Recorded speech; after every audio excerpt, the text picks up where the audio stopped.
Hey guys, tonight we're going somewhere dry, silent, sand in your socks and questions in your head. You're standing in front of a pyramid, but not the kind from your 5th grade textbook. This one doesn't show up on maps. It doesn't have souvenir stands, no camels tied to posts nearby. In fact, it wasn't even discovered by people at first. It was a shadow in a satellite photo. A geometric lump in the middle of nowhere that didn't cast the right kind of shadow. That's the kind of place we're going tonight.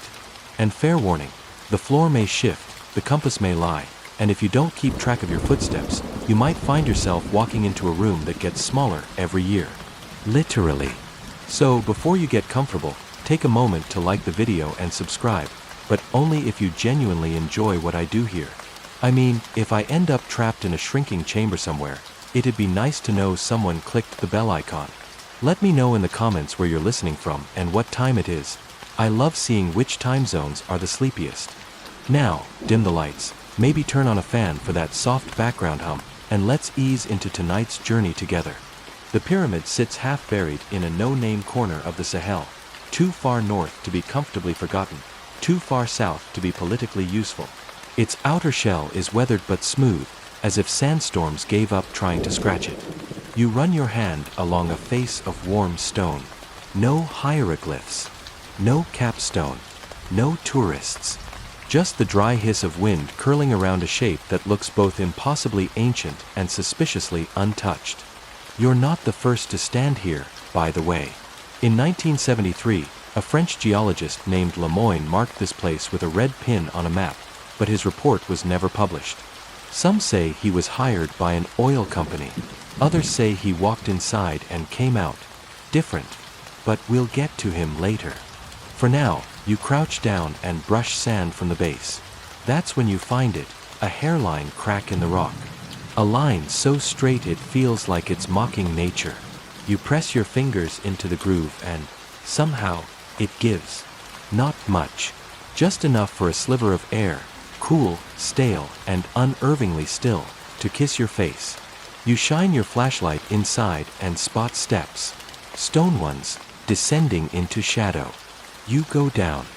The air changes immediately. Outside, the wind was hot and abrasive. Down here, it clings like silk. Each step echoes with an odd delay, like the walls are considering your presence before deciding to answer. The deeper you go, the more things start to feel off. Your flashlight, fully charged, flickers once every 7 seconds. You count. It's always 7. No more, no less. Eventually, you enter a chamber. Perfectly square. Floor to ceiling, everything is sandstone, but it doesn't feel ancient. The corners are too clean. The proportions are unsettling, like the room was designed by someone who understood geometry but didn't like it very much. You take out your notebook, sketch the space, measure each wall. The readings come back identical. 4 meters by 4 meters. That's manageable. You come back the next day. Same tools, same routine. You measure again. This time, 3 meters, 99 centimeters. You check your tape. You try again. Still, 3 meters, 99 centimeters. You look around like someone's playing a trick on you. But the room is empty. Silent. You mark the date in your notes. Draw a line on the wall. It's faint, but clear. The next day, it's gone. You carve it deeper. This time with a metal scribe. Come back after breakfast. It's vanished again. This is when your brain starts to argue with itself. Maybe you measured wrong. Maybe the air pressure is playing tricks. Maybe sandstone shrinks. But here's the thing. It doesn't. Not like this. Not so uniformly. Not silently. Overnight. You don't know it yet, but this room will become your obsession. You'll fly in instruments, laser rangefinders, time-lapse cameras. You'll even sneak in a night vision drone. But every recording you make will come back corrupted. Every device you leave inside will drain itself before dawn. You call in a favor from an old professor, Dr. Cirillo, retired but curious. She flies out, brings her own gear, spends 2 hours inside. When she comes out, she hands you a file. Then she asks you a question that shouldn't be possible. Was it 4 meters when you measured it? You nod. She just says, that's what I got. But 30 years ago, it was 5. And then she drives away. No goodbyes. No follow-up. So now it's you, this box of stone, and a question that smells like dust and unsolved geometry. What kind of room changes without movement? Who built a mechanism that shrinks a space 1 millimeter per year? And for what purpose? And if this keeps going, when does it finally disappear? You return with chalk. Not fancy scientific instruments, just regular, classroom-grade chalk. White, powdery, honest. This time, instead of just measuring, you decide to mark the walls more aggressively. A bold X in every corner, a line across the floor, circles around ceiling vents, if they even are vents. You sketch a large square in the center of the floor, label each side with dates. You want to catch the shrinkage in action. If it's real. If it's not just your brain, or Cirillo's weird math, or something in the water out here. The next morning, the chalk is smudged. Not erased. Not vandalized. Just subtly blurred at the edges, like the room exhaled in its sleep and didn't quite like being labeled. The lines are closer together. You remeasure. Another millimeter gone. You feel it now, not fear exactly, but a kind of unnerving respect. Like you've stumbled into a ritual you weren't invited to. You start camping outside the pyramid. Not just visiting, living. You pitch a tent, cook over a gas burner, brush your teeth under the stars. The days are empty, but the nights are full of whispers. Not voices.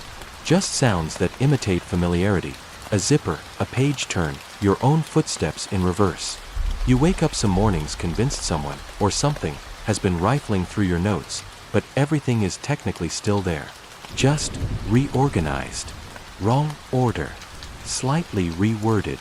Your journal starts to look less like fieldwork and more like a conspiracy theory. But the data is consistent. Every 24 hours, the room shrinks. The shrinkage is precise. Predictable. Like a countdown, if you knew what you were counting down to. You begin comparing historical maps of the area. The pyramid is never marked, not even in French colonial surveys. You find rumors, though. A 1936 expedition lost 3 men in the dunes. A pilot in 1951 who claimed to see a cube of shadow in the sand. A local legend, more of a bedtime threat, that speaks of a house that forgets its guests. That part sticks with you. A week later, something changes. Not the size of the room this time, but the feel. You step inside, and it's cooler than before. Slightly damp. You check your instruments. Temperature drop of 2.7 degrees Celsius. You lick your finger, hold it up. No airflow. So where's the chill coming from? Then you notice the floor. It's no longer just stone. In the center of your chalk square, there's a circle. Tiny, faint, but there. It's wet. You kneel, touch it. The moisture is cool, clean, like condensation. Not sweat, not groundwater. You take a sample. That night, back at your tent, you examine the vial under a pocket microscope. There's nothing in the water. No particles. No dust. No life. Just H2O, in its purest, almost unnatural form. You email Cirillo again, attaching photos, asking for advice. She replies, "Don't let it touch you twice." That's it. No greeting, no signature, just a warning. You don't sleep much after that. A new theory creeps in, unwelcome but persistent. What if the pyramid isn't shrinking the room? What if the room is growing? Denser? The atoms packed tighter, space itself folding inward, a slow collapse pretending to be architecture? You dig out the original photos of the chamber from your first visit. Compare them to your most recent shots. At first, they look identical. But then, in the upper right corner, you see it. A seam. A line that didn't used to be there. A crease in the ceiling. Like a trapdoor, or maybe a joint. You climb up. Tap the stone. It's hollow. You press your palm flat, and to your astonishment, it moves. Not much. Barely a whisper of motion. But the stone shifts under your hand, warm like skin. You back away quickly. That night, you set up a camera with infrared, motion sensors, backup batteries. You don't go in. You just wait. At 3:27 a.m., the feed cuts out. The camera is intact. Batteries full. But the footage is gone. Just blackness between 3:26 and 3:28. 2 full minutes missing. You rewind and play again. Just before the blackout, there's a flicker, a shadow that shouldn't exist. It moves upward, like something crawling toward the ceiling seam. You call Cirillo. This time, she doesn't answer. So you leave a message.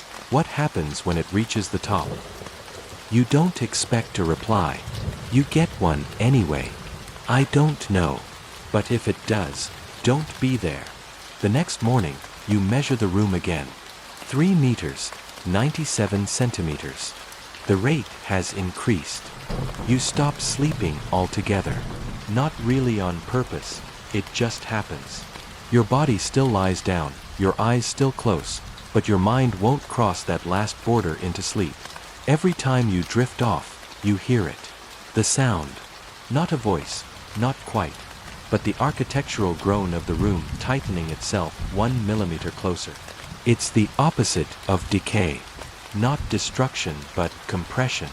Like something ancient waking up with a stretch after 1,000 years and remembering it hates sunlight. You start pacing in circles outside the pyramid. Day and night blur together. You forget meals. You talk out loud to no one. You say things like, maybe it's a clock, and what's it counting down to? And maybe Cirillo was in there longer than she thought. You write it all down though. Still a scientist. Or trying to be. Then one morning, you wake up to find the chalk on the outer walls has changed. Not smudged this time, rewritten. It's your handwriting, but you didn't write this. Not consciously. New dates. A new equation. Something about time dilation in spatially irregular gravitational wells. You recognize your own shorthand. But you also know, you don't understand it. Not anymore. That night, Cirillo finally calls. Her voice is barely a whisper. You need to leave. You ask why. Because the ceiling opened. She tells you she went back once, just to confirm the measurements. Alone. No gear. No notes. Just a flashlight. And it happened, right in front of her. The seam in the ceiling slid apart. No ladder. No machinery. Just a void, black and humming, like the echo of something massive moving far above. She said it felt like standing below a whale in deep water. You ask what she saw. I didn't look, she says. That's the only reason I'm still me. You ask what's up there. She says nothing. You ask again. She says, something. You pause. Then ask, should I burn it? No, she whispers. That would just make it notice you faster. You go quiet for a long time. Then you ask her one last thing. Do you still dream of it? No, she replies. It dreams of me. The call ends. The next morning, you return to the pyramid. You don't go in. You walk around it. The structure is visibly changing now. New lines on the stone, seams that weren't there yesterday, grooves forming like veins. You place your palm on the wall. It's warm. And beating. You step back. That's when you notice your footprints in the sand, only there are more than 2. Someone else, or something, walked alongside you. Same stride. Same depth. But no entrance. No exit. Just a silent echo of steps that mirror your own until they vanish behind the pyramid. You run tests. Real ones. Spectrometry on the air. Magnetic field analysis. You even try an old trick, dropping a feather and a metal washer at the same time. The feather hits the ground second. The washer doesn't hit the ground at all. It just stops mid-fall and hangs in place, trembling like a compass near a magnetic storm. You reach to grab it, and it snaps back into motion, hitting the sand with a thud. You stop experimenting after that. Instead, you begin building a model. A scale replica of the pyramid chamber using cardboard, foam, and string. You recreate the markings. You calculate ratios. You think maybe, just maybe, you can simulate what's happening and predict it. Outsmart it. Human stubbornness, your best weapon. It works. Kind of. You realize the shrinking isn't just spatial.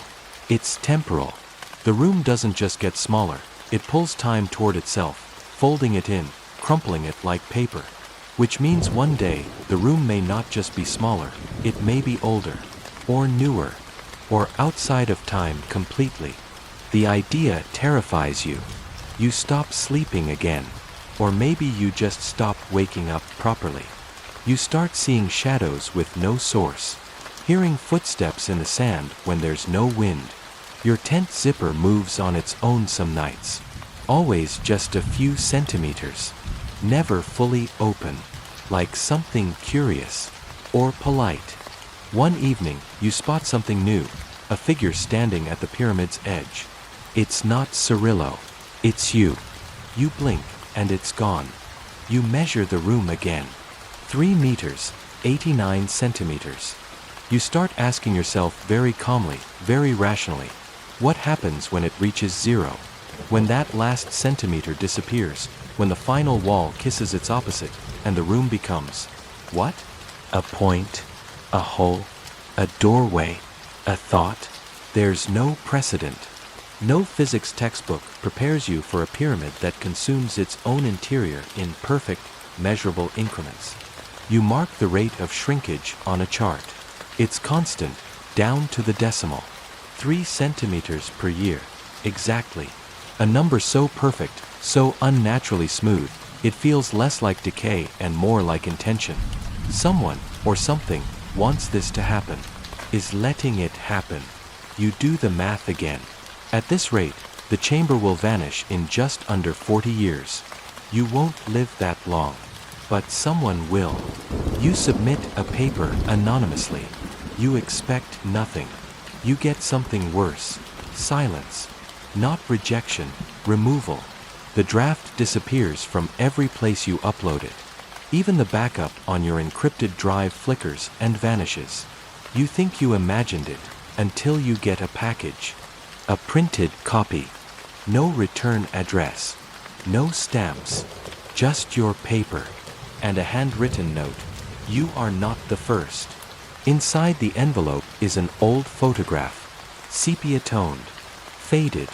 It shows a younger version of the pyramid. No scaffolding, no chalk markings. Just sand, sky, and one solitary figure standing at its base. The figure looks like you. You flip the photo over. On the back, scribbled in faded ink. Don't look up. That night, you dream for the first time in weeks. In the dream, the pyramid is open. You float above it, and the chamber stretches endlessly downward, like looking into a well that never ends. The walls pulse with slow, breathing light, like something asleep and dreaming beneath stone. You wake with your hand clenched around something. It's the photo. You didn't go to bed holding it. You make a decision. You're going back in. Not alone this time. You take a camera, a sensor pack, and a journal. You don't bring food. You don't think you'll be gone that long. You enter just after dawn. The sand shifts beneath your feet like it's holding its breath. You step inside the shrinking chamber. You sit. You wait. The air is colder than it should be. Still, but not dead. Alive, maybe. Like breath on your neck. You record everything. Then, for a fraction of a second, the room blinks. Not visually. Not structurally. Temporally. You look at your watch and realize an hour has passed in an instant. The camera confirms it. One continuous shot, then a skip. Your body doesn't feel tired. No thirst. No hunger. But time has moved. You speak into the recorder. I think it's practicing. You leave the chamber with shaky legs and a faster heartbeat than you entered with. Outside, nothing has changed, except the position of the sun. It's now setting. You were inside for 7 hours. Or 7 minutes. You can't tell. You replay the footage. Frame by frame. You slow it down. Nothing. And then, one frame. Just one. A blur of shadow across the far wall. Not shaped like you. Not shaped like anything human. You freeze the frame. Enhance. The shadow is made of symbols. Layered geometric forms that spiral inward like a mandala made of language. You show it to a linguist you trust. She stares for a long time and says, "It looks like a prayer." Or a countdown. You ask, "Which one?" She doesn't answer. The next day, she resigns. You stop trying to share the footage. Not out of fear, but futility. No one believes. Those who do believe too much. You're caught between skeptics and zealots. One group thinks you're a fraud, the other wants to worship the chamber. You get letters now. Emails. Packages. Sketches of similar rooms found in other countries, Brazil, Mongolia, Antarctica. All with the same proportions. All sealed. All undocumented in any official database. One note reads, "They are waking up in sync." You're not sure what "they" means. You're not sure you want to know. The pyramid's chamber measures exactly 3.86 meters now. You measure it twice a week. It is always smaller. You realize something. The room is shrinking, yes, but the pyramid itself is not. Meaning the space inside is collapsing without displacing material. Space itself is bending inward. Like origami folding toward a center that doesn't exist yet. You try to draw it. You fail. The math only works if you allow for a fourth spatial dimension. You publish nothing. You stop leaving your tent. You sit in front of the chamber with a stopwatch and wait. You're not even timing the room anymore. You're timing yourself. You wake before sunrise, heart already racing. Not from fear, but from a kind of urgency that makes you feel like you're already late for something that hasn't happened yet. You check the chamber. It's smaller again. As expected. No surprises there. But your notebook has moved. Just slightly. Off-center.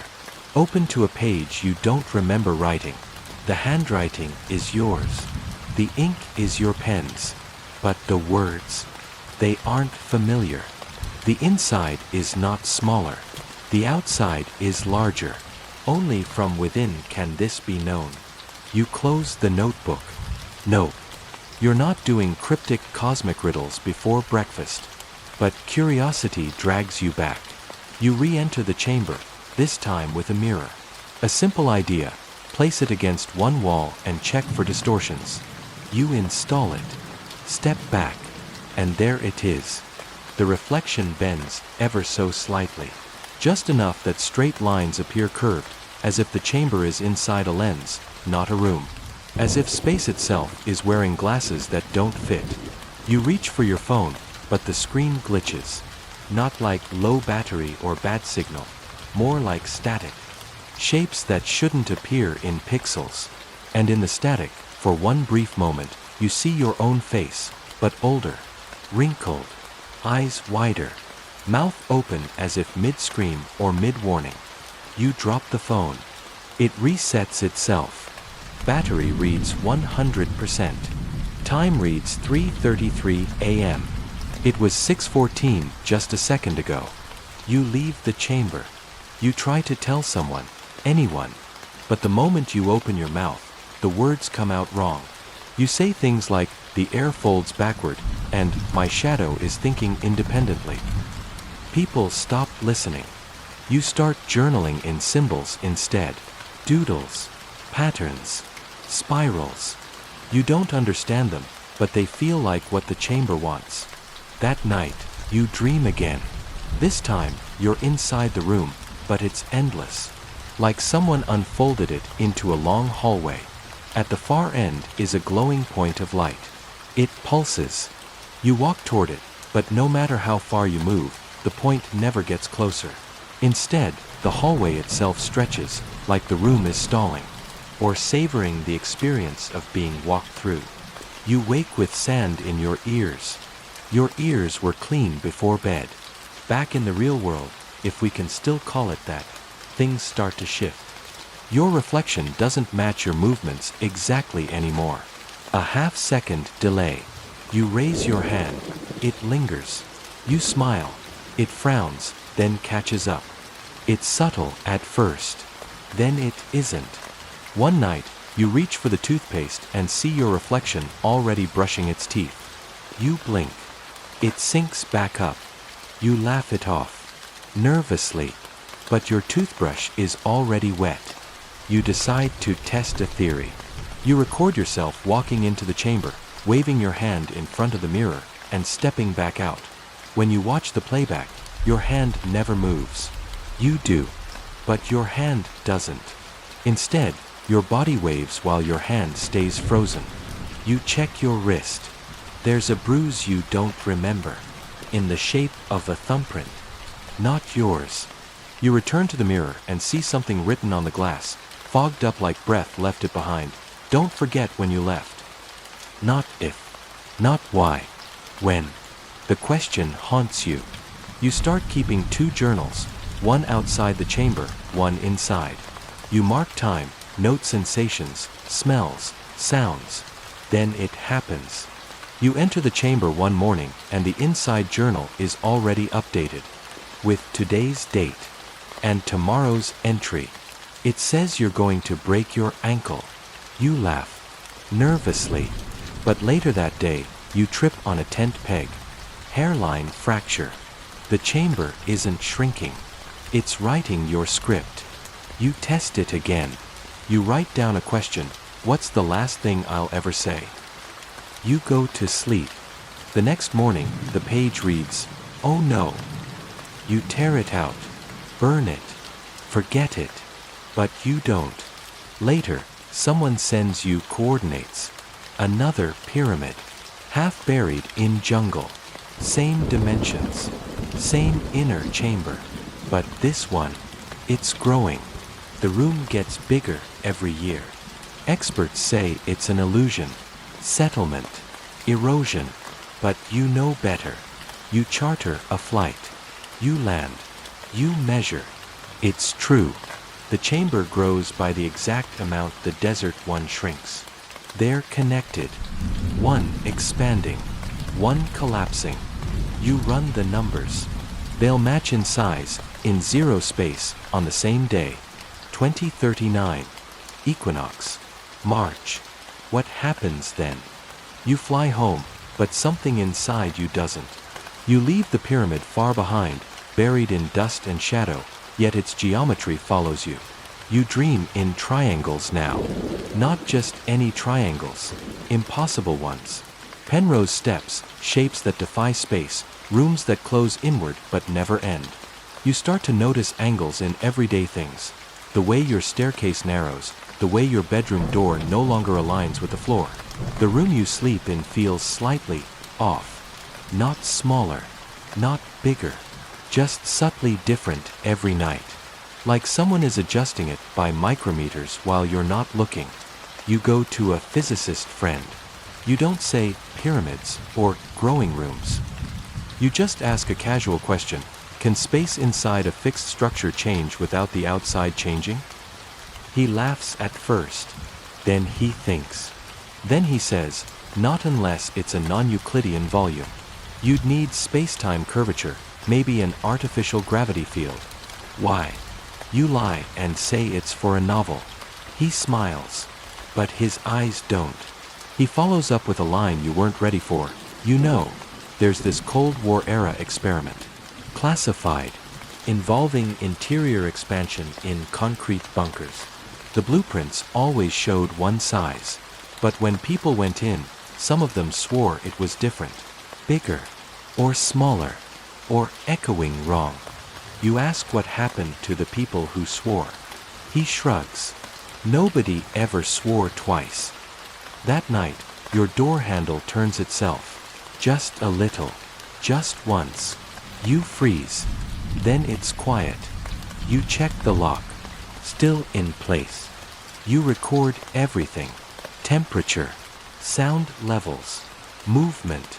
Your breath fogs slightly, even though the room is warm. You wake to find the mirror on your wall slightly warped. Like someone pressed a thumb into glass and let time do the rest. You call an architect next. Show them blueprints of a cube-shaped room. Ask a neutral question. If this room starts to feel smaller without any structural change, what could cause it? They say, perception drift. You live alone long enough, your brain plays tricks. You ask, what if it happens at the same rate every year? They don't answer. They blink. Shift the papers. Change the topic. You press. They admit something. A rumor from architecture school about a structure in the Sahara. Not a pyramid, not a tomb, not a shelter. A resonance chamber. Built before CAD, before satellites. They say its measurements never match from day to day, unless you average them across seasons. The averages always align. But daily, chaos. You ask where it is. They say, it was torn down in the 70s, or maybe the 1870s. It depends which report you read. You're tired, not just physically, but in that way you get when reality keeps refusing to stabilize. You leave the city. You rent a cabin. Try to disconnect. But one night, while staring into the woods, you feel the chamber again. Not the one in the pyramid. The one that has followed you home. You open your notebook. New page. Handwriting that isn't yours. Room 0. Volume decays by 1 cubic centimeter per week. Critical limit approaching. You slam it shut. Check your notes. It's accurate. You didn't calculate that ratio, but it's correct. And there's a new number underneath. A countdown. 7 weeks. Until, you don't know, but something. You measure the cabin. Everything's smaller by a centimeter. Not just the bedroom. The world. You call your friend again. Tell the truth this time. All of it. He listens. Then he says the words that change everything. Do you remember the story of the Hilbert Hotel? You nod. An imaginary hotel with infinite rooms. Even if it's full, it can always make space for one more guest, by shifting everyone down by one room. He says, what if the chamber's doing that? What if every time you enter, it shuffles the universe to make room for you, but in doing so, it collapses everything else by one slot? You laugh. Then you stop laughing. Because that would mean, the shrinking isn't local. It's global. Not just rooms. Reality. You don't sleep that night. You just sit at the edge of your cabin bed, hands clasped, breath slow. Not from fear, exactly, but from a deep, geometric unease. It's not every day someone suggests you might be collapsing the universe 1 millimeter at a time. You start testing things. First, your favorite pen.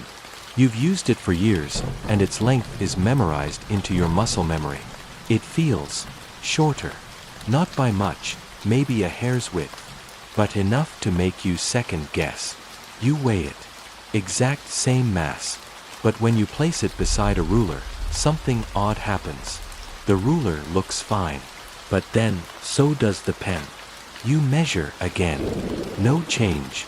But when you line them up, pen and ruler side by side, the ruler seems just slightly too long. You try other objects. Books, spoons, old receipts. Everything matches when measured alone. But together. Discord. You write this down. Label it, relative dimensional drift. Then you flip back to the page that wasn't yours. The one with the countdown. It's changed again. 6 weeks. You didn't touch it. You didn't write that. You feel the world exhale slightly, like the walls pushed outward, but only to get ready for the next contraction. You fly back to the pyramid. There's no gate now, just a metal arch where the sign used to be. And someone waiting. Not a guard, not a scientist, just a man in desert-worn clothes and a watch older than time. He doesn't introduce himself. He just says, "You saw it, didn't you?" You say nothing. He nods, as if your silence confirms everything.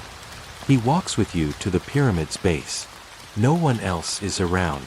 You ask where the researchers went. He replies, outdated. They logged what they could. Left before it reached their threshold.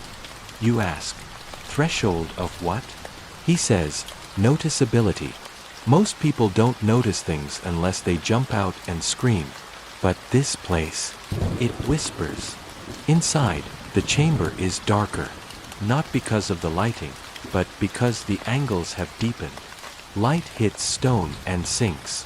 Your footsteps echo slower, like sound is being dragged. You look up. The ceiling is lower. He sees your reaction. Says, it started shrinking before you were born. You ask why. He shrugs. Some say it's a message. Others say it's a wound. A scar in space-time. You sit, right in the middle of the chamber. Pull out your notebook. You ask, why me? He sits too, pulls out a coin, flips it once. Heads. Then he says, because you remembered. What did I remember? He doesn't answer, just points at the notebook. There's a diagram now. One you didn't draw. A spiral, not flat, but folded inwards, like a Mobius strip falling into itself. Beside it, a phrase written in crooked, unfamiliar handwriting. Volume is a lie. You breathe in. You've read that before. Not in books, but in a museum, buried in the back of a Cold War display. A pamphlet, half burned.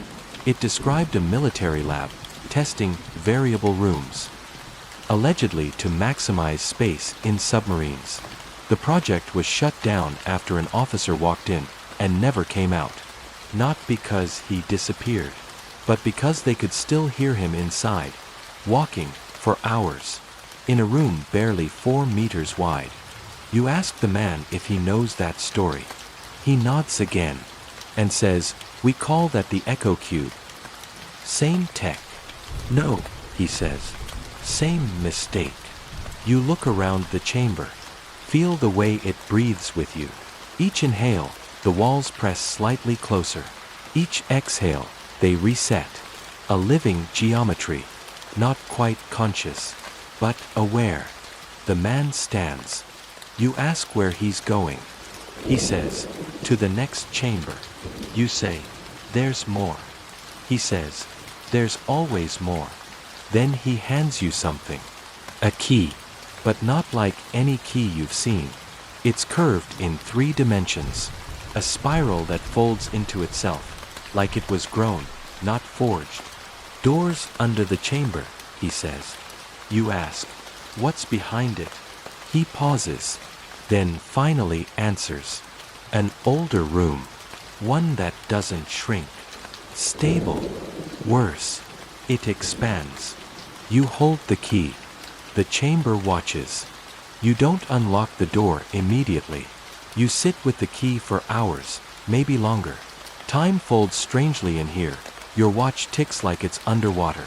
The numbers don't blur, but they feel unsure. You glance back at the shrinking ceiling, still inching lower. Maybe a hair, maybe your imagination. But the space between you and the stone above now feels intimate, like it knows your name. Eventually, curiosity beats fear. It always does. You slide the key into a seam you hadn't noticed before, right beneath the central stone slab. It clicks, but not like a mechanical click. It clicks like a bell swallowed whole. The floor shifts. No, not the floor, the chamber itself. It tips, just slightly, and then splits in silence. A faint seam opens, revealing stairs that descend in a spiral, disappearing into velvet black shadow. You take a breath, then another, and you begin to descend. The walls here aren't stone. Not exactly. They shimmer like polished obsidian but pulse faintly, like breathing skin. Your footsteps don't echo anymore. Instead, the space absorbs sound, like the silence is active, hungry. Each step feels longer than the last. Each step feels like it might not end. You reach the bottom. There's a second chamber. This one circular, perfectly symmetrical, and strangely bright. Not from lights, but from the walls themselves, which emit a kind of soft bluish glow, like moonlight on snow. In the center of the room floats a cube. Not rests, not sits, floats, unmoving, unshaking, suspended in the dead middle of the space. It's not large, maybe the size of a small refrigerator, but your brain screams that it shouldn't be possible. Because it's turning, slowly, but its surface stays the same from every angle. You walk around it. The front looks like the side. The side looks like the top. You squint, and that's when you see it, the writing. Tiny, nearly invisible, wrapped in an impossible spiral that you wouldn't have seen unless you were walking at the exact angle in the exact moment. You trace it with your finger in the air. It reads. The faster you understand, the slower you'll forget. You don't know what it means, but your hands are trembling. On the wall, there's a panel, glass-like, but warm to the touch. As you press your palm against it, the chamber responds. Not with noise, not with vibration, but with images. Projected from nowhere, they shimmer into view like memories made real. You see blueprints. Not NASA blueprints. Not military-grade plans. These are older, hand-drawn, ink slightly faded. One reads, Room Geometry Type Delta. Another, in pencil, Containment must remain emotionally neutral. Below that, someone has scrawled, Ceiling grows hungrier when observed. You flinch. One set of diagrams shows the cube floating in what appears to be a house. Not a lab, not a bunker, but a normal-looking living room. A note attached reads, Subject reported auditory hallucinations starting day 4. Claimed room remembered childhood dog. Another file shows a map. Not of a city, but of rooms. Infinite rooms. All labeled with single letters, A, B, C, through X, Y, Z, then AA, AB. All the way to one simply marked, Omega. No details. Just that letter. You step away from the wall. Your hands feel coated in static. The floating cube now seems to shift, not in space, but in implication. Like it knows you're watching. Like it's adjusting to your awareness. Then the panel lights up again. This time, it asks you a question. Do you believe in reversible space? You hesitate. Say aloud, what does that mean? The cube turns slightly faster. You say nothing more. Behind you, a low hiss. The door you entered no longer exists. In its place, another passage, curved, like a tunnel grown rather than dug. You follow it. Because of course you do. It leads to another room. This one is filled with clocks. Thousands of them. None tick. But they all point to different times. Different years. You recognize one, 1971. That was the year your grandfather claimed a storm reset his memory. He forgot your mother's name for a week. Claimed he remembered the next century instead. You thought he was joking. Another clock says 2183. Another, simply. Each clock has a label. Each label says, memory source. You touch one. Instantly, your vision floods. A house, unfamiliar. A smell, sweet like cinnamon and static electricity. A voice, he's coming back. But smaller. You fall back, gasping. It fades. You're still in the room. The clocks are still. But your heartbeat isn't. And the cube, you can still hear it from all the way down the hall. Turning, waiting. You backtrack, or at least you try to. But the corridor that led you to the room of clocks no longer exists. It's replaced by another hallway, narrower, softly curved, lined with smooth black walls that feel like velvet when you brush your fingertips against them. It's hard to say whether you're walking deeper into the pyramid or spiraling out of it. The sense of up and down has long since stopped making sense. As you move, a low mechanical hum begins to follow you. Not threatening, more like a refrigerator's purr. If that refrigerator were thinking. The tunnel leads you to a chamber that's unlike any you've seen so far. It's not ancient. It's modern, almost too modern. Chrome panels, fluorescent light strips. A table in the center with what looks like a very standard office coffee machine, complete with tiny paper cups. There's even a swivel chair. You hesitate, then sit. Immediately, the lights dim and a voice fills the room, not from speakers, but from everywhere. Genderless, smooth, eerily calm. Welcome, operator. Cycle 3 of room E11 initiating. You blink. The screen across from you, previously dark, flickers to life. It displays a looping animation of the pyramid's floor plan, except this one shows hundreds more rooms than you knew existed. Some seem to overlap in impossible geometries. You swear one wing of the pyramid folds in on itself like origami. At the center of the map is the room you came from. The shrinking one, labeled simply, core. The animation shows the core compressing slowly over time. But what catches your eye is the note beside it, entropy converter active, do not reverse. You laugh a little under your breath. Reverse entropy? That's like saying, uncook an egg. But then again, you're sitting in a secret room beneath a shape-shifting pyramid, watching a simulation of your own footsteps being played in real time on a screen that seems to know where you are before you move.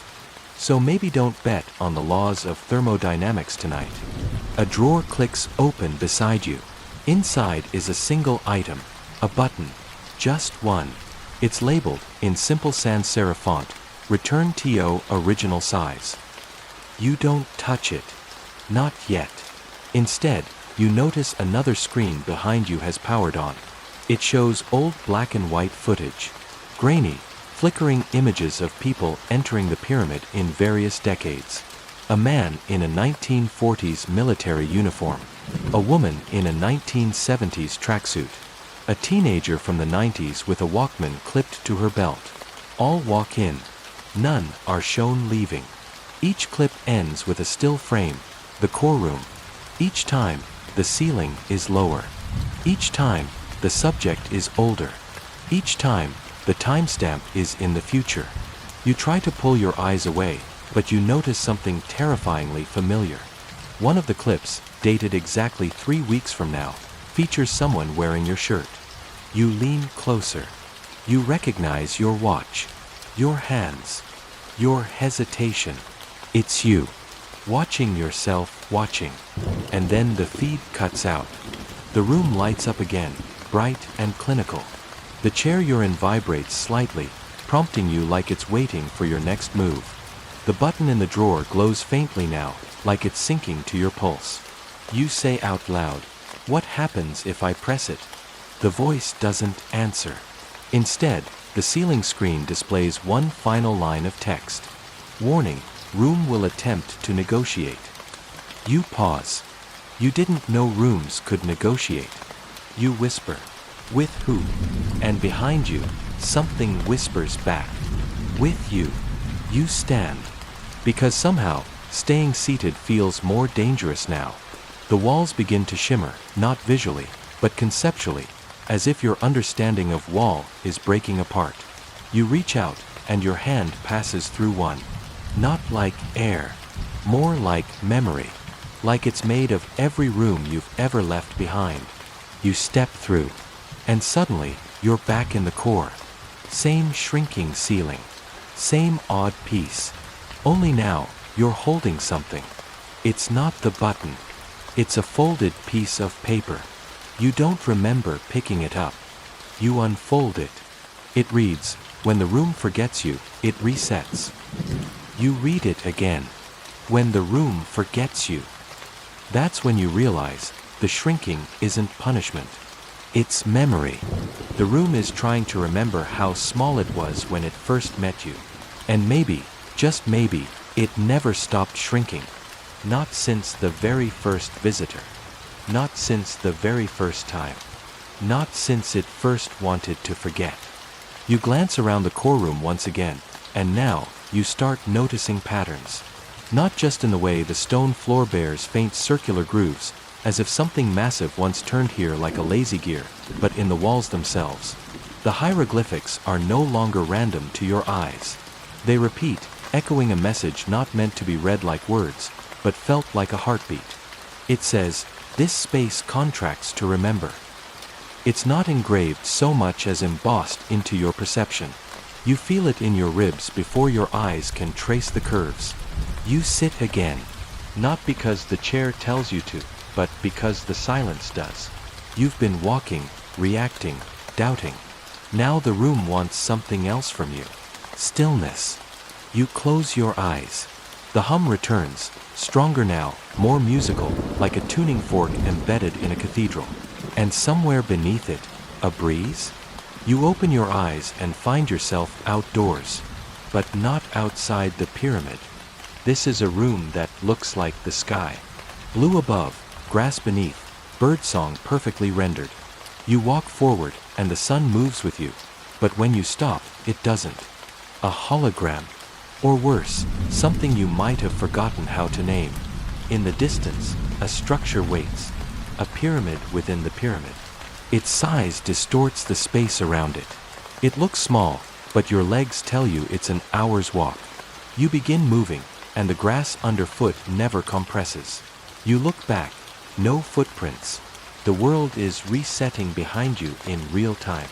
By the time you reach the inner pyramid, the sun is directly overhead, pinned to a fixed zenith like a decorative nail in the fabric of this illusion.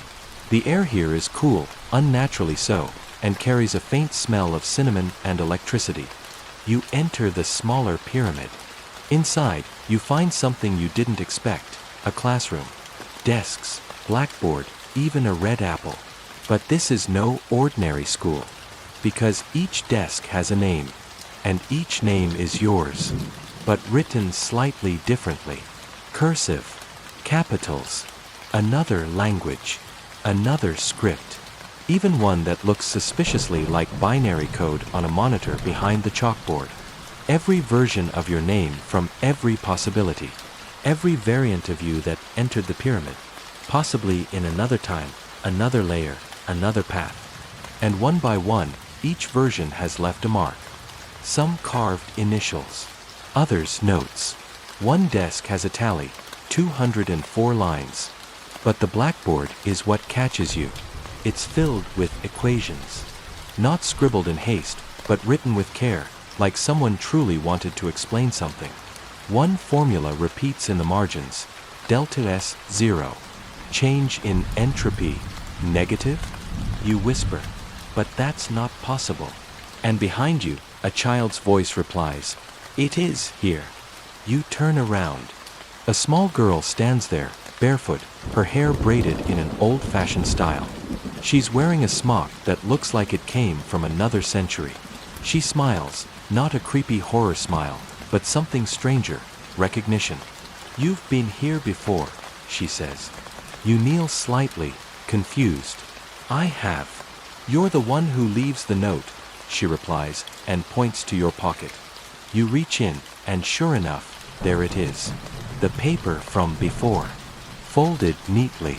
Still warm, somehow.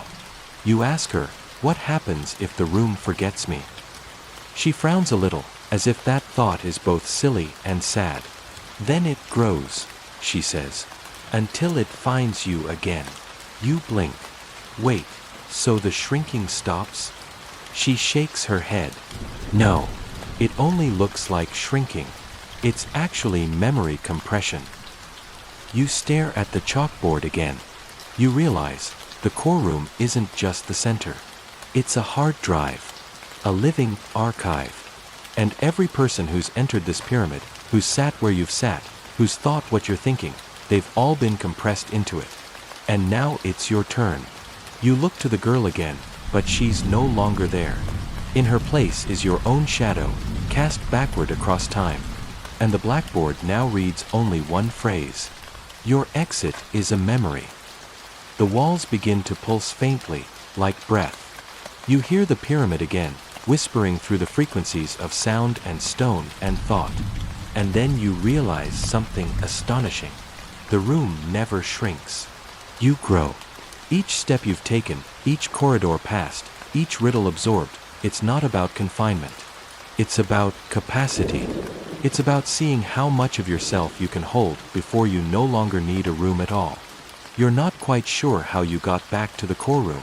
One moment you were staring at your shadow in the classroom, the next, snap, you're seated again, same polished stone beneath you, same low glow pulsing through the walls. But something's different. The air feels thicker, like time got stirred into it. You look down at your hands. They're trembling slightly, but not with fear, with the weight of realization. You whisper, I've been here before.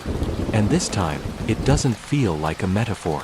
You turn toward the eastern wall, where the grooves from earlier are now glowing. Not brightly, just enough to outline their pattern like an ancient fingerprint. And just like that, the floor begins to shift. Not rumble. Shift. The grooves spin, not physically, but optically, like a pattern trying to hypnotize you. And it works. You lean forward and squint, and the spiral opens into a tunnel of mirrors. No, not mirrors. Moments. Each panel along the tunnel wall shows a version of you. One brushing dust off a tablet. One speaking to a tour guide. One arguing that the pyramid was just symbolic. One building it. You stop at that last one, because he looks up at you, and you realize the panel isn't a recording. It's a window. You're looking at yourself, centuries ago, carving equations into sandstone while wearing a robe stitched with stars. A breeze lifts the hem of the robe. In his, or your, hand is a copper stylus, glowing faintly at the tip. He, or you, whispers. The room remembers only what matters. Then, with a gentle smile, he places a stone over the inscription and seals it shut. The window fades. You're left alone again. Except not really. Because now you can hear something else. Footsteps.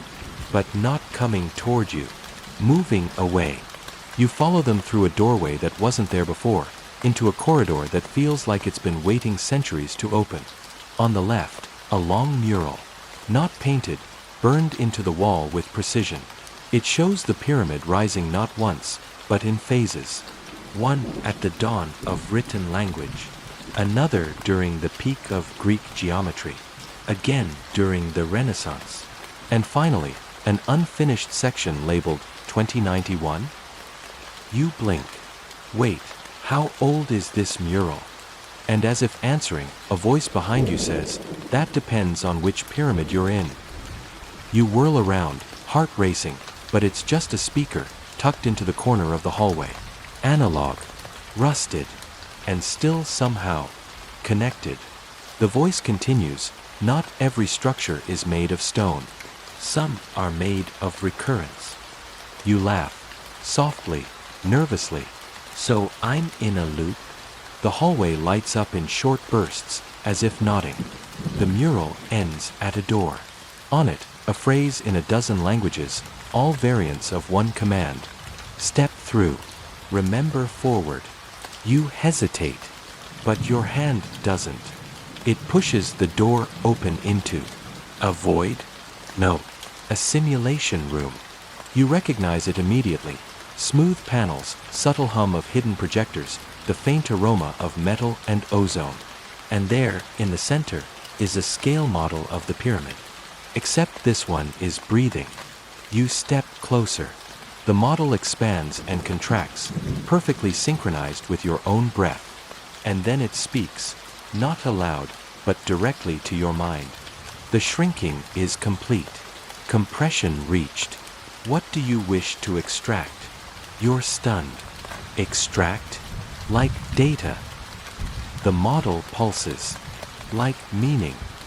You sit on the floor, suddenly exhausted, suddenly full. And then you understand what the room wanted all along.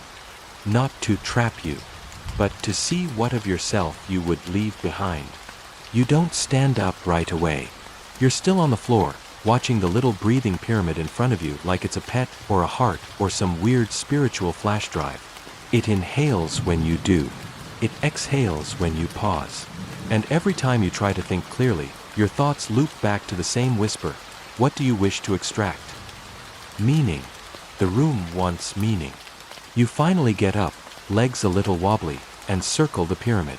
It's about waist height, translucent like polished amber, and as you walk, its surfaces flicker with fleeting scenes, like it's reading you as much as you're reading it. You see your childhood bedroom, a library desk, a train station where you once missed a connection and met someone who changed your life. Each moment glows for just a second, then fades. You stop. What if I don't have meaning? You ask aloud. The pyramid pauses its breathing. Then it shifts. Its surface swirls like liquid glass, and a phrase forms. Compression reveals weight. You sigh. Okay, fine. If you're going to have a cosmic therapy session with a geometric artifact, might as well lean in. You reach out and place your palm against it. And in that moment, you're back in the shrinking room. But this time, you're not just a visitor. You're the one shrinking it. It's not collapsing. You're editing it. Every choice you've ever made, every hesitation, every curiosity, every loss, is being folded into the shape of the room. You're making a container for something valuable, but you don't know what. And then the voices start. Soft at first, then clearer. Memory compression complete. Personal recursion locked. External verification pending. You look around. The simulation room is gone. You're in a desert. No sand, just light. Floating above you are blueprints. Not just of the pyramid, but of yourself. You see a line graph tracing your decisions. A spiral tracking your doubts. A pulse wave that maps your questions like constellations. And in the center, one word pulsing. Pattern. Because that's what this was about. Not history. Not magic. Pattern. The pyramid isn't a mystery. It's a storage device. And the shrinking room? It's the part of you that gets tighter the more you fill it. Until something breaks, or something beautiful emerges. Suddenly, you see a new corridor open in the light. No walls. Just symbols in the air. You step through, because what else are you going to do? And find yourself in a chamber you do recognize, because it's based on a museum exhibit you once saw in Berlin. But it's not the same. The plaques are different. There's a display case. Inside it, a stone tablet. You lean in. It says, Test Subject Number 4, Understood Intention Without Prompt. You blink. And realize you've been part of this experiment longer than you thought. Then a second plaque lights up beneath it. Compression threshold exceeded. Ready for transfer. You look around. Transfer where? And that same pyramid voice whispers, not in words, but in feeling. To the next you. And just like that, the chamber fades again. But this time, not into darkness. Into a library. Your library. The one in your dream. Books you never wrote but somehow recognize. Shelves arranged in circles. And in the center, a desk, a journal, and a candle. You sit down. You pick up the pen. And as you touch paper, the words write themselves. The pyramid didn't store time. It stored people. The journal in front of you flips open, its pages startlingly blank, except for the date in the top corner. December 31st, 4024. You blink. That's not today. That's not even your timeline. But your hand moves on its own, sketching strange symbols that feel like memories but read like math. The pyramid's stillness now makes sense. It wasn't a machine, it was a medium, like paper or film or the quiet hum between stars. You glance up. The library around you hums with a low frequency, like a deep underground current. You walk between the shelves, each one whispering as you pass. Some murmur names, others, numbers. A few dare to say your thoughts before you've even formed them. At the far end of the room is a door you've never seen before. It's made of the same amber-like material as the pyramid, but softer, like it's still deciding whether to be solid. You touch the handle. The door doesn't open, it inhales. And just like that, you're pulled inside. No falling, no spinning, just sliding into the next layer. You land in a replica of your own apartment. But off. The air smells of ozone. The plants on your windowsill are a species you've never watered. There's a calendar on the wall that counts backward from a number you don't recognize. And on your table, a note. Welcome to iteration 7. You're almost through. You read it again. Almost through what, exactly? You search the drawers. In the desk, you find an old newspaper. Its headline: Compression fields could replace sleep by 2089. You pause. That date shouldn't feel familiar. But it does. A realization dawns. This isn't just a puzzle box made of rooms and riddles. This pyramid was a vault for something we weren't ready to remember. And somehow, you've been chosen, or nudged, to open it from the inside. But why you? A voice answers before you ask. Soft, steady, and terribly familiar. It says, because you left the room last time. You turn. No one's there. But on the window, your reflection isn't yours. It's older, tired, but smiling. You approach, hand raised to the glass. The reflection doesn't mirror you, it leads you. It taps once on the window pane, and the glass slides open, not outward, but inward. You step through. You're in a corridor of doorways, each glowing with a faint blue shimmer. Above each is a single word: regret, curiosity, fear, stillness, choice. You pause at stillness. Touch the door. It doesn't open, but your body does. Your breath slows. Your mind clears. And suddenly, you feel every moment of your life folding into a shape you can almost name, but not quite. Then the final door lights up. Exit. You walk toward it. Slowly. Because part of you already knows, this isn't the end. It's the compression before the next expansion. You open the door and step into a room that's shrinking. But this time, you're not afraid. Because you finally understand. The room doesn't grow smaller to trap you. It grows smaller to reveal who you've become. And somewhere, above, below, within, it leaves a note for whoever comes next. It's not the pyramid that remembers us. It's us who learn to remember the pyramid. The walls press in gently, almost politely, as if asking permission to fold closer. But you no longer flinch. You've passed through chambers of heat, mirrors, whispers, and lives that might have been yours. By now, the pyramid has shed its skin of mystery and started to feel oddly familiar. Like an ancient coat you didn't know was tailored for you. The room you're in is shaped like a teardrop, its ceiling a soft dome of pale gold. No lights, no furniture, just a circle etched in the floor, pulsing slowly with what you can only describe as a heartbeat. You step into the circle. Instantly, the air changes. Lighter, crisp. You feel taller, but not because you've grown.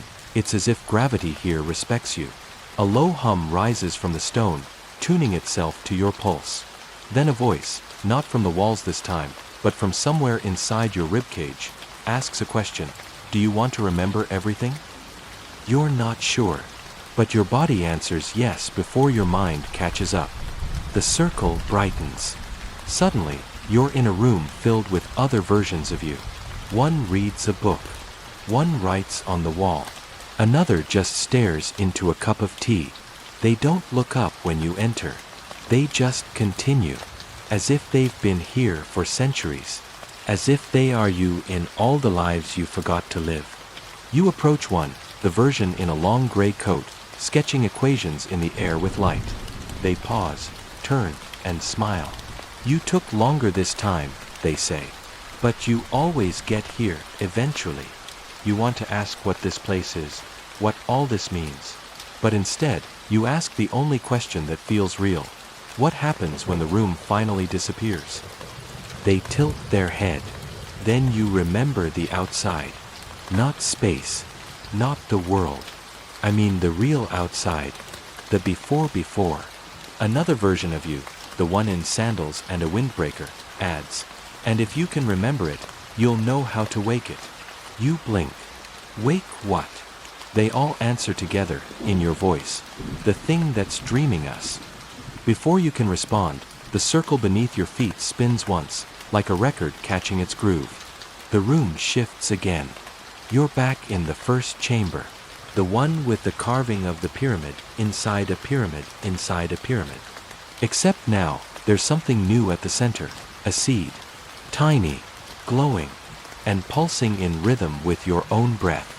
You reach for it, and as your fingers close around the warmth, you hear a final whisper. Not a riddle, not a warning, but a memory you never knew was yours. You are the machine, the map, and the myth. You are the room that grows smaller, and the one who remembers why. And in that moment, it doesn't feel like the room is shrinking anymore. It feels like you are growing. You sit in silence, the seed still cradled in your hand. It hums, soft and steady, like a distant lullaby played on a single string. Around you, the walls breathe. Yes, breathe, in and out, almost imperceptibly, as if the pyramid itself is exhaling after a long-held secret. There's no urgency anymore. No ticking clock. No shrinking. Just you, a space that feels like memory, and the soft curve of possibility coiled inside your palm. You walk again. The hallways are familiar, but not identical. They bend like they've learned your gait, adjust to your stride.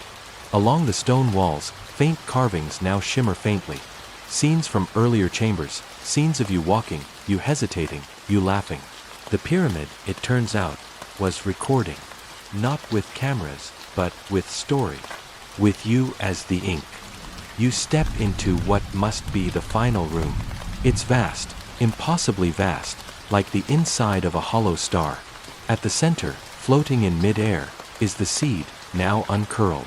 It has become something resembling a Mobius loop, a twisting band of light, folding itself into itself, endlessly. You instinctively understand that this is the room that was always shrinking. But it never did, really. It only appeared to, until your mind was ready to step outside of linear space. The light loop pulses gently. You approach, and again you hear voices. Not in the room, not even in your head, but in the quiet space behind your thoughts. They are the voices of the pyramid's builders. Not Egyptian, not alien, just builders, dreamers. Versions of you, or maybe of everyone, who once decided that remembering was better than forgetting. We made the room to fold time, not hold it, a voice says. We thought if someone sat still long enough, they'd understand why we never left. You look down. There's no door. Just the outline of your own footprints burned into the floor. You realize, you've been here before. Many times. Each version of you leaving just enough of a trace for the next to find their way. So you do the only thing left to do. You step into the loop. There is no sensation of moving. No rising, no falling. Just a soft stretching, like your breath lengthening into something ancient. You see flashes, trees growing backwards, rivers flowing uphill, ink unwriting itself from paper. You see pyramids beneath oceans. You see cities that haven't been built yet, drawn in chalk across the sky. And then, you're in your bed. Everything is normal, still, silent. Except in your hand, beneath the sheets, something hums. A tiny warmth. The seed. You never left. You never needed to. And now, as the echoes of stone corridors fade and the whisper of that glowing seed softens into stillness, you find yourself resting more deeply than before. The pyramid may have disappeared behind you, but its presence lingers, like a dream you almost remember. One that smells faintly of sand, time, and something you can't name yet. You stretch under your blanket, half smiling, half wondering, was any of it real? Did a room truly grow smaller year after year, waiting for you to step inside at just the right moment? Or did you, in the calm quiet of this hour, build that space entirely in your mind? Either way, the story did what it needed to do. It kept you company, carried your thoughts gently forward, and now it hands you back to yourself, sleepy, still, and safe. So let the soft hum of night settle around you. Let the last thoughts slip quietly into shadow, one by one. You're no longer walking ancient halls or decoding impossible architecture. You're here now, and here is enough. I'll be right here whenever you want another strange journey. But for now, close your eyes, slow your breath, and let the room grow smaller, only to carry you deeper into your own quiet dreams.